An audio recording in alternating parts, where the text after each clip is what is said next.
మీరు పని చేసుకోండిరా. కొంచెం మర్యాదగా మాట్లాడు. ఏరా తాగినావా? కొట్లాడతావా? నా సంగతి నీకు తెలియదు. మేస్త్రి పొరపాటు అయిపోయింది, కోపడుకు. ఈసారి నీకు తెలుసుగా, మర్చిపోయావా? ఎవరి సారు? ఓ ఆ సారా నీ దగ్గరికి వస్తుంటాడు కదా. నేను ఇప్పుడు ఈ ఇంట్లోనే పనిచేస్తున్నాను. అట్లాగా సార్ తిండి నీకు బాగా వంట పట్టింది, బాగా కండబట్టావు, మంచి పార్టీని పట్టావు, తీసుకెళ్లి ఇంట్లోనే కాపురం పెట్టావు. మేస్త్రి తప్పుడు మాటలు మాట్లాడుకో, మా ఇద్దరి మధ్య అలాంటిదేం లేదు. నువ్వు ఉండదాను. బైక్ డ్యామేజ్ అయింది, డబ్బులు ఇస్తాను, వెళ్ళి రిపేర్ చేయించుకో. అంతేకాని పిచ్చి పిచ్చిగా మాట్లాడుకో. ఏం చేస్తావురా? నువ్వు దీని ఇంటికి రాలేదా? దీంతో కులకలేదా?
రాజుకే పడేది, మీరు రాజుతో మాట్లాడేది, మీరు రాజు అంటే ఇష్టపడేది.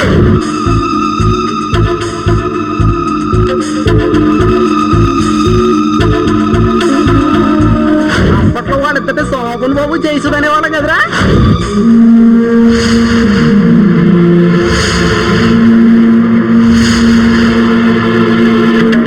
మంచి పార్టీని పట్టావు, తీసుకెళ్లి ఇంట్లోనే కాపురం పెట్టావు.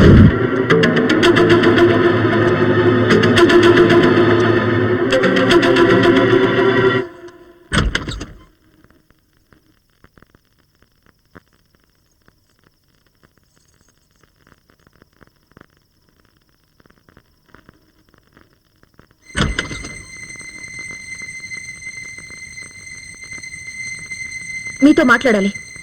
నువ్వు ఆవేశంలో ఉన్నా, తర్వాత మాట్లాడుకున్నా. లేదు, ఇప్పుడే మాట్లాడాలి. ధను ఎవరు?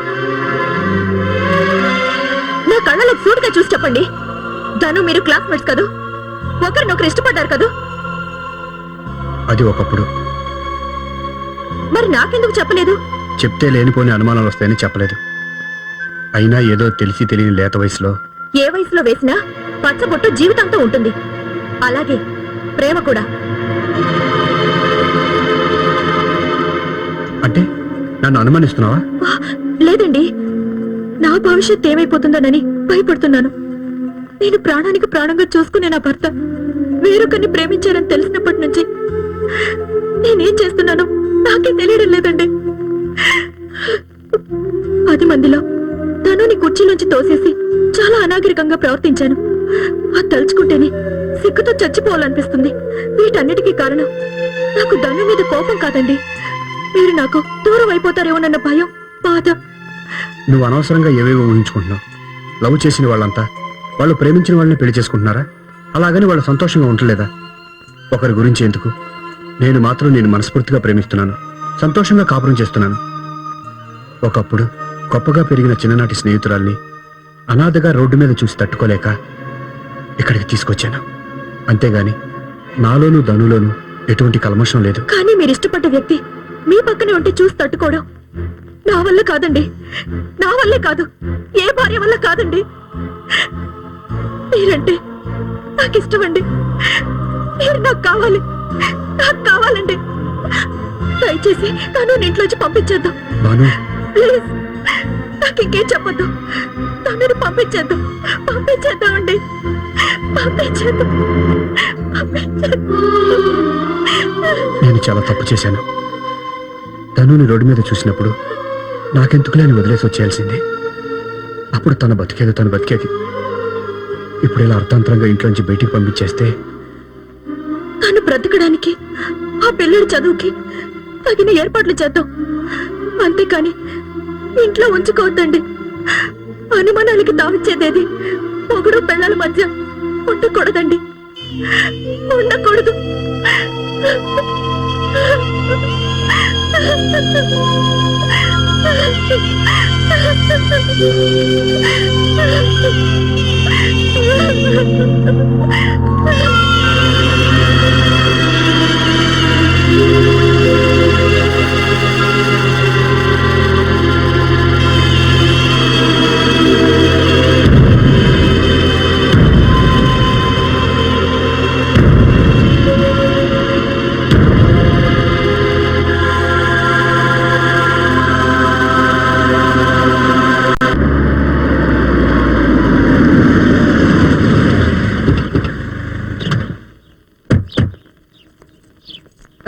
ఆ వంటానికి రానే రాడా? ఇంకేం వస్తాడు? నీ దెబ్బకి తట్టుకోలేక అటు నుంచి అంటే పారిపోయి ఉంటాడు. పొమ్మా.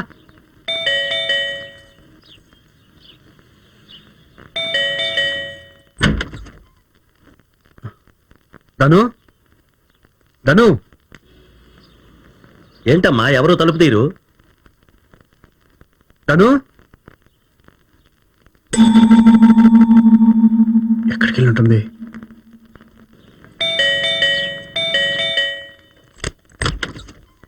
ఓ మామగారు, మీరా? అల్లుడు, మీరు తీశారేంటి? ధను ఏది? అదేనండి చూస్తున్నాను, మీరండి. ధను, అల్లుడు గారు తలుపు తీయటం ఏంటండి?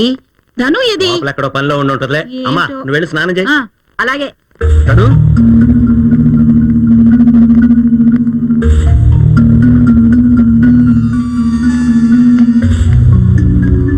ధను,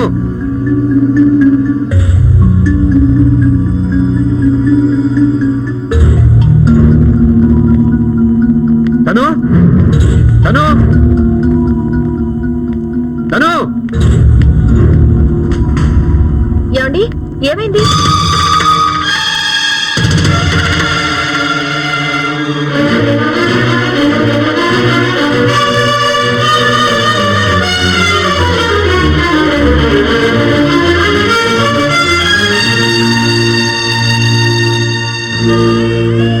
రాజు, నేను నీ స్నేహితురాలైనందుకు సంతోషాన్ని ఇవ్వాలి గాని నీకున్న సంతోషాన్ని పోగొట్టకూడదు. భాను చాలా మంచిది, తెలివైంది. అనుమానానికి తావిచ్చేది ఏది భార్యాభర్తల మధ్య ఉండకూడదని ఆలోచించిందంటే అది నీ మీదున్న ప్రేమ. తన కళ్ళ కంటున్న కాపురాన్ని గాజులా చూసుకుంటుందని అర్థం. నిజం రాజు, ఈ చిన్న విషయాన్ని గుర్తించిన ఏ కాపురమైనా బాగుంటుంది. అలాంటి అమ్మాయి నీ భార్య కావటం నువ్వు చేసుకున్న అదృష్టం. నువ్వు చేయవలసిందల్లా ఒక్కటే, అంత మంచి భార్య మనసు ఎప్పుడు నొప్పించకు. కష్టాలకు అలవాటైపోయిన దాన్ని నా మూలంగా మీరు కష్టపడకూడదు. నేను ఆడదానిగా పుట్టినందుకు చిన్నప్పుడు చాలా గర్వపడేదాన్ని, కానీ ఇప్పుడు బాధపడుతున్నాను. నేను మగవాడిగా పుట్టుంటే నీ స్నేహితుడిగా కలకాలం ఉండే అదృష్టం నాకుండేది. నీతో చెప్పకుండా మరోసారి వెళ్ళిపోతున్నందుకు ఈ దురదృష్టవంతురాల్ని క్షమించు. నీ చిన్ననాటి స్నేహితురాలు ధను.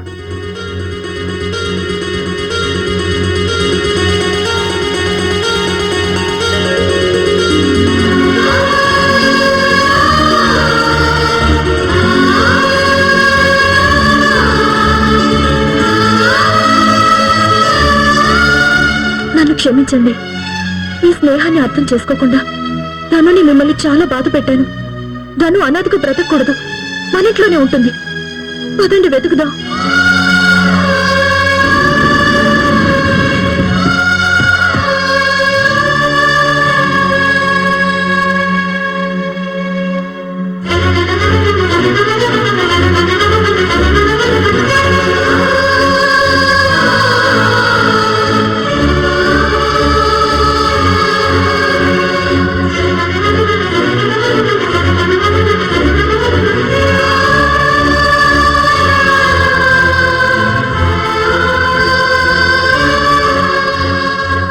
నమస్తే సార్. నమస్తే. ఏంటి సార్ బాలుని అలా వదిలేశారు? మీరు బాలు క్లాస్ టీచర్ని. మీరు బాలను చూసారా? ఈ రోజే అనాథాశ్రమంలో చూశాను. అనాథాశ్రమంలోనా? అవునండి, నేను వారానికి ఒకసారి అక్కడికి పాఠాలు చెప్పడానికి వెళ్తూ ఉంటాను. ఆ పిల్లల్లో బాలుని చూశాను. ఇక్కడికి వచ్చావేంటో అని అడిగితే ఏమీ చెప్పడు. పాపం వాడిని చూస్తే చాలా బాధ కలిగిందండి. అనాథాశ్రమం ఎక్కడ ఉందండి?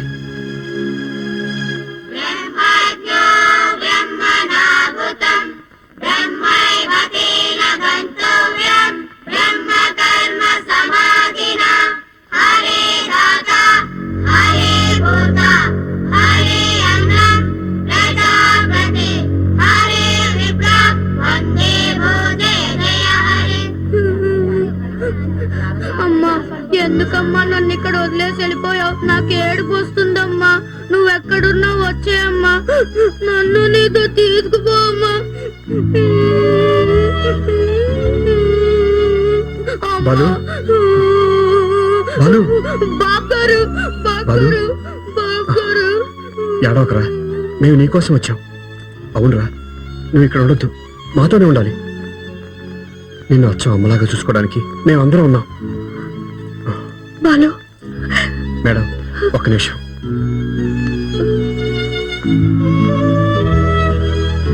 ఈ లెటర్ ని బాబు జేబులో పెట్టి ఇక్కడే వదిలి వెళ్ళింది వాళ్ళమ్మ. ఇది చదివి అర్థం చేసుకుని బాబుని ఇక్కడ చేర్చుకున్నాం. నా బిడ్డ నాతో పాటు కష్టాలు పట్టడం ఇష్టం లేక వీడికింత అన్నం పెట్టి చదువు చెప్పిస్తారనే నమ్మకంతో మీ ఆశ్రమంలో వదిలిపెట్టి వెళ్ళిపోతున్నాను. వీడు అనాథ కాదు. వీడి కోసం కష్టపడి రాత్రి పగలు పనిచేసి నేను నెల నెలా డబ్బు పంపిస్తానని కూడా రాసింది. ఇంకా వాడి కోసం, వాడి భవిష్యత్తు కోసం బిడ్డను దగ్గరుండి పెంచుకోలేని నా అసమర్థతకి మన్నించి దయచేసి విని మీ ఆశ్రమంలో ఉంచుకోండి. రేపు వీళ్ళమ్మొచ్చి నా బిడ్డ ఏడి అని అడిగితే నేనేం సమాధానం చెప్పాలి? మీకు ఆ భయం అక్కర్లేదు మేడం. బాలు వాళ్ళమ్మ మా ఇంట్లోనే ఉండేవాళ్ళు. బాలు బుద్ధిగా చదువుకునేవాడు. మేమింకా చదివించుకుంటాం. ఇన్నాళ్ళు ఈ తల్లి బిడ్డలు పడ్డ కష్టాలు చాలు. బాలు కోసం వాళ్ళ అమ్మ ఎప్పుడొచ్చినా సరే మాకు తెలియచేయండి. మేము వచ్చి ఆవిడ్ని కూడా మా ఇంటికి తీసుకెళ్తాం. బాలు, ఇలా రామ్మా. రానంటే ఎలా? రేపు నీకోసం మీ అమ్మ వస్తే బాబు గారు తీసుకెళ్లారని చెప్పండి. మా అమ్మను కూడా అక్కడికి వచ్చేయమనండి. బాబు మీతో రావడానికి ఇష్టపడుతున్నాడు, అందుకే పంపిస్తున్నాను. దీని మీద సంతకం చేసి తీసుకెళ్ళండి. అమ్మకు తాతయ్యకు టాటా చెప్పు. Bye, బాలు.